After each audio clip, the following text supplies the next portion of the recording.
we are an area of multiple indices of deprivation, particularly in terms of housing, health and employment. As a town, we are an area of asylum dispersal, and we are consistently at cluster limit. So one asylum seeker for every 200 people in Middlesbrough is an asylum seeker at present. We also have a high refugee population, because quite a lot of asylum seekers, once they receive their status, do decide to stay in Middlesbrough, for which we are incredibly grateful. And we have high levels of Eastern European migrants. Because of those demographics, and because of the fact that we are traditionally at cluster limit, we initially did not participate in the Vulnerable Persons Resettlement Scheme. So we are very, very new to this particular type of resettlement, where people come in with full status and little knowledge of the area in which they will be living in.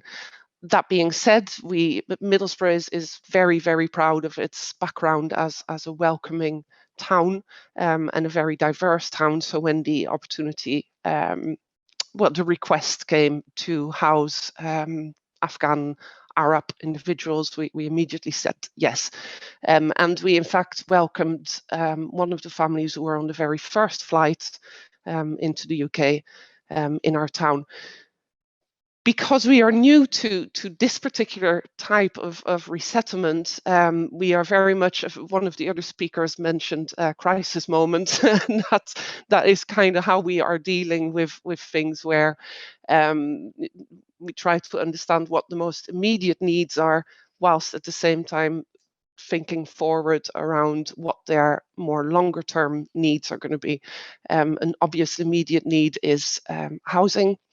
Again, because Middlesbrough has the multiple indices of deprivation, we find it difficult to find high quality housing and housing that is large enough to accommodate families.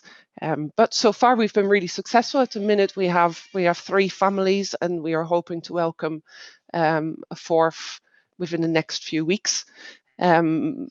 And that is now therefore showing us the challenges that come with these particular families. The speaker before me mentioned mental health, which is definitely something we need to look into. Managing expectations. The families we have welcomed so far are all very, very professional people. So we have a high-ranking army official, we have a translator, and 2 physiotherapists who are perhaps not used to living in accommodation in a very deprived part of the United Kingdom. So managing those types of expectations and explaining the temporary nature of where they perhaps are, and the supports that we will be offering through the course of their stay in Middlesbrough is one particular challenge we are dealing with. We also found that the second family that arrived, mom was 38 weeks pregnant. So within 3 days of arriving in our town, we had a newborn baby, which is lovely for us, but an added stress on these families. And an added stress in terms of the support package that is available for individuals. We quite quickly realized that we needed sort of a higher level steering group with different professionals who work with these individuals. So my team, I've got one integration officer at the minute who's on this conference as well, and we will be expanding that, but we're also working with police, with health, with education, and a variety of other professionals. Now, one of the, I suppose, great things about Middlesbrough is that we have asylum dispersal, and because of that we have a number of people and VCS organisations that are really experienced in working with people who have come from traumatic backgrounds into our area. So some of those focus very much on integration, others focus on employment. So we, for instance, have the REPOT program, which is for medical professionals. I manage a specialist training and employment project advisor.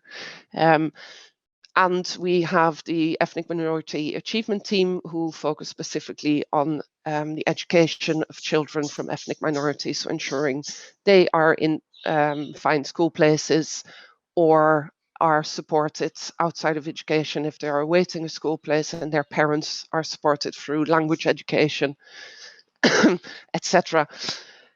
So we are very much firefighting, I suppose, at the minute. I think every day a new issue appears that we have to find a creative solution for, but we're also working on the softer elements, if you like. So my team is in the process of developing a welcome introduction that showcases not just Middlesbrough, but also things such as what it means to be a good neighbour, how the bus systems work, how the money in this country works, Wentering 999, Wentering 111, all sorts of these important things.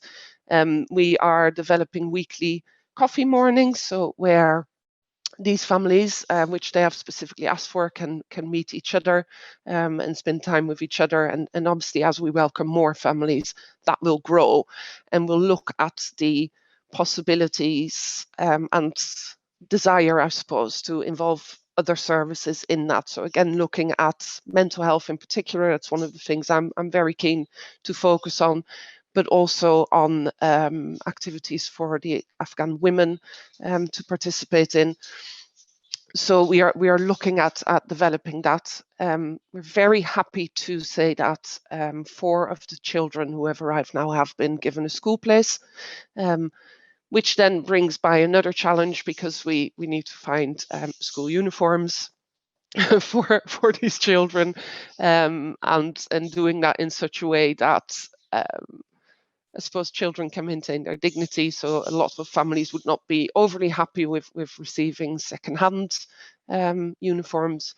But then on the other hand, we have children from other communities who would feel the same in Middlesbrough, and they are not supported in the same way. So it's about finding that balance between what is and isn't possible. One of the greatest things is that we have a very, very strong VCS sector in Middlesbrough, with a number of charitable organisations who work specifically with migrant communities, and they are coming forward very rapidly with offers of support, such as offers to pay for part of the school uniforms, offers for venues to hold the coffee mornings, offers to store or collect donations for items that people may have a need for.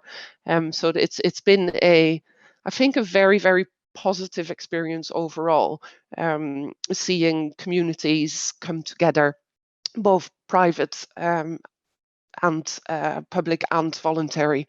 We are having a lot of offers from high quality landlords. We operate what's called the Selective Landlord Licensing Scheme in Middlesbrough to ensure landlords are fair and their properties are up to a standard that you come to expect. They are coming forward with offers. So things are going, I think, very, very well.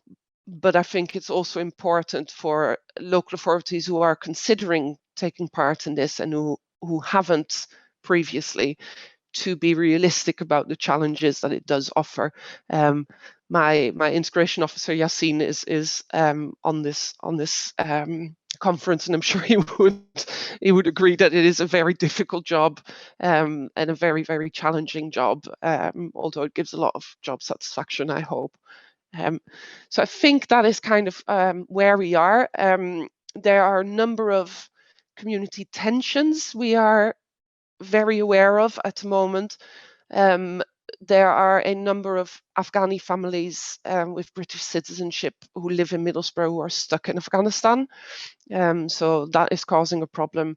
And we have a significant Afghani asylum population who are, it's causing tensions because they have been waiting for a long time.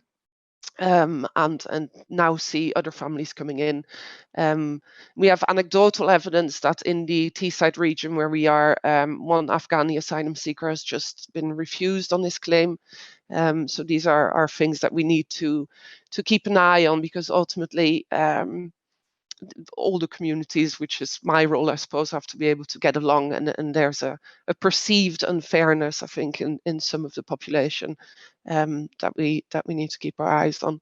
But overall, I am incredibly happy that we have taken the decision to support these families, and I really look forward to seeing the contributions they will undoubtedly make to Middlesbrough as a town.